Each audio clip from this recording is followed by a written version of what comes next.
Kecil jadi teman, ketika besar jadi lawan. Apakah itu? Kebakaran. Baru-baru ini, di minggu kedua bulan Agustus tahun 2024, kebakaran melanda kawasan pemukiman padat penduduk di Manggarai, Jakarta Selatan. Ada sekitar 3.000 warga yang terdampak. Sekitar 1.000 kakak dan warga sekitar 2.500 hingga 3.000 jiwa. Dari jumlah tersebut, kebakaran menghanguskan perumahan, harta, dan barang-barang berharga. Bagaimana proses api terbentuk? Mengetahui bagaimana api bisa menyala merupakan pengetahuan dasar yang penting untuk kita pahami. Musibah kebakaran yang terjadi seringkali akibat kelalaian dan kurangnya pengetahuan tentang api. Teori segitiga api adalah pengetahuan yang wajib disosialisasikan di perumahan-perumahan.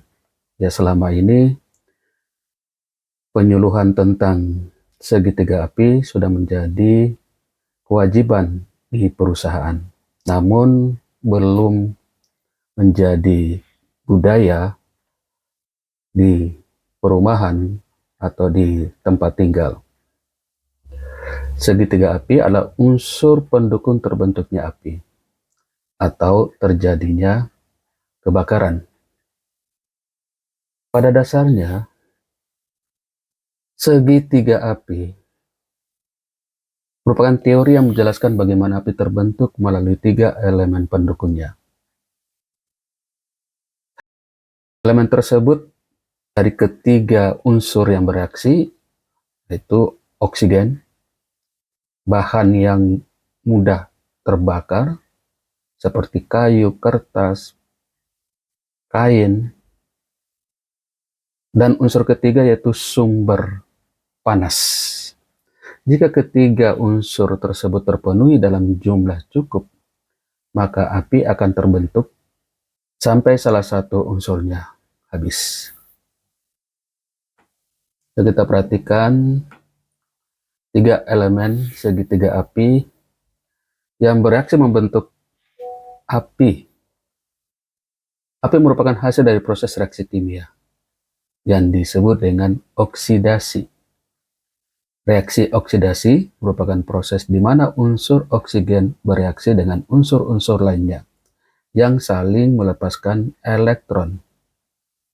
Reaksi inilah yang akan menciptakan nyala api.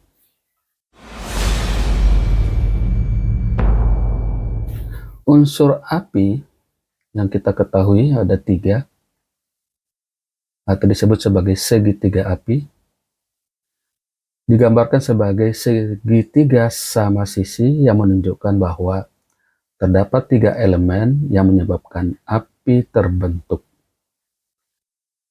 Yang pertama, oksigen. Sumber elemen ini berada di udara, di mana atmosfer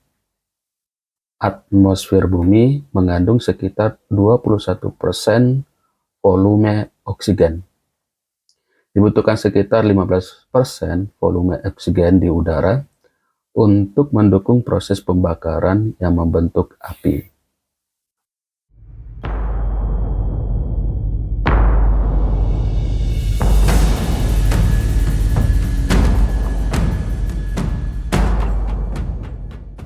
Unsur bahan bakar, maka dibutuhkan material yang mudah terbakar. Yang berperan sebagai bahan bakar ada beberapa jenisnya. Hal-hal yang mudah terbakar berasal dari benda cair, gas, maupun padat. Contoh, bahan bakar padat yaitu kapas, kertas, kayu, karet, plastik. Bahan bakar gas yaitu LPG, LNG, karbit. Bahan bakar cair yaitu bensin, minyak tanah, spiritus, thinner, dan lain-lain. Nah, yang ketiga, sumber panas.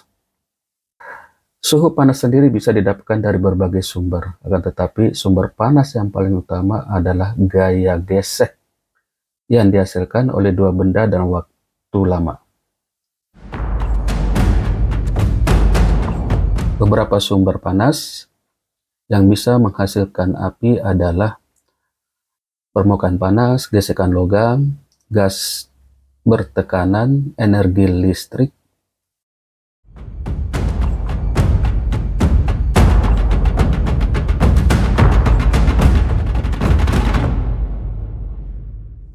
proses terjadinya api akan berlangsung ketika semua elemen pembentuk api saling bereaksi. Yang mana ketiga unsur tersebut adalah oksigen, sumber panas, bahan bakar. Sumber panas akan menyalurkan panas terhadap bahan bakar dan menghasilkan asap. Asap yang terbentuk akan bereaksi dengan oksigen di udara. Proses inilah dinamakan dengan reaksi kimia oksidasi. Reaksi oksidasi pada tiga unsur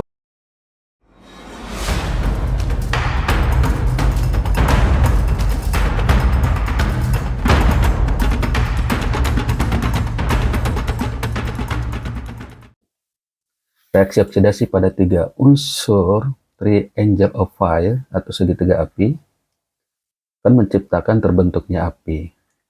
Rantai reaksi oksidasi akan berlangsung selama oksigen dan bahan bakar berada dalam jumlah cukup dan temperaturnya mendukung.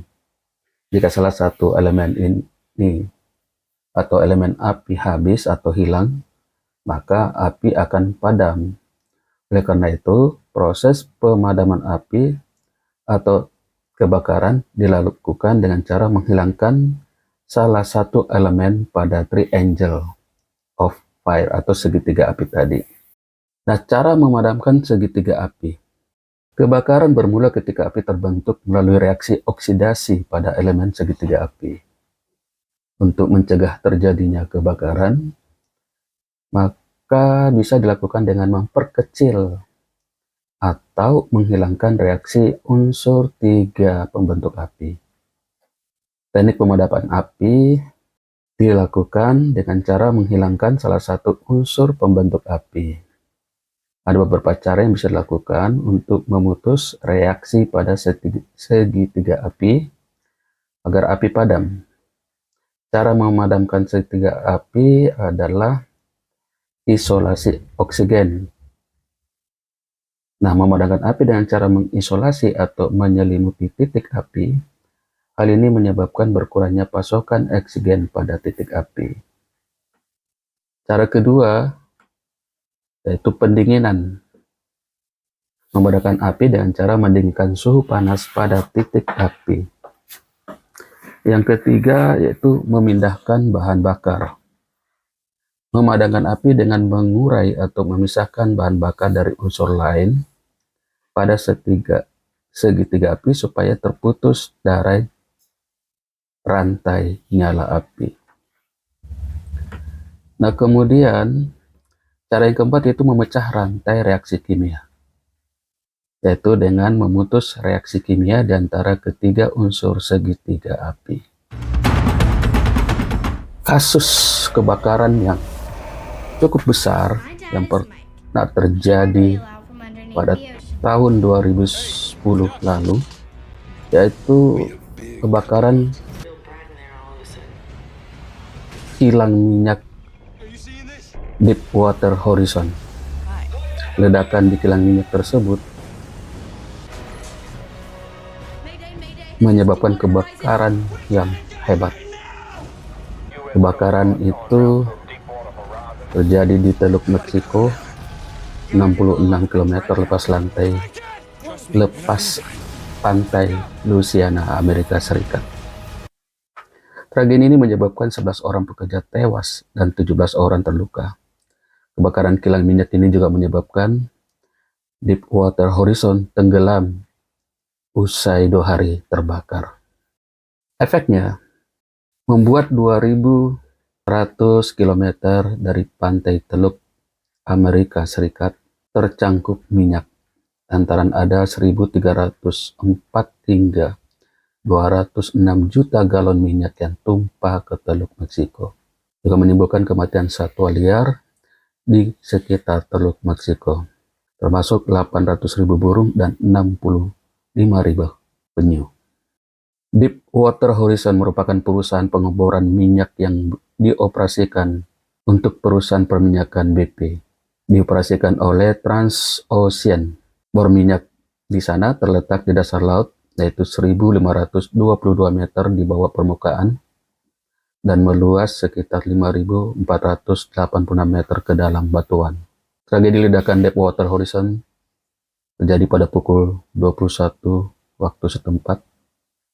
Saat ledakan terjadi, ada 126 orang sedang berada di rig tersebut, 7 orang karyawan BP, 79 orang dari Transocean, dan yang lainnya merupakan staf perusahaan lain dari Anadarko dan Halliburton.